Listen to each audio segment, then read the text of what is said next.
திருநெல்வேலி மாவட்டம் பாப்பானூர்ல இருந்து எங்கள் ஊரில் 2 நாளைக்கு முன்னாடி ஒரு அண்ணனை வந்து வெட்டி கொண்டுட்டாங்க. அவங்களுக்கு வயசு வந்து 46 இருக்கும். அவங்க வீட்டில் அவங்க பொண்ணு பையன் இருக்காங்க.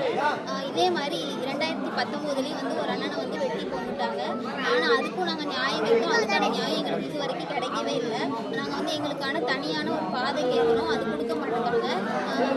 கவர்மெண்ட்ல இருந்து எங்களுக்கு வந்தாலும் வந்து நாங்கள் எவ்வளவோ பெட்டிஷன் எல்லாமே கொடுத்துட்டோம்.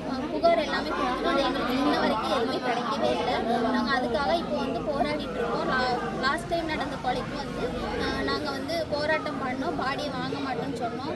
ஆனால் வந்து அவங்க எங்களை வந்து பிரைன் வாஷ் பண்ணி பாடியை வாங்க வச்சுட்டாங்க. நாங்கள் பண்ணி கொடுக்குறோம் எல்லாமே சொன்னாங்க.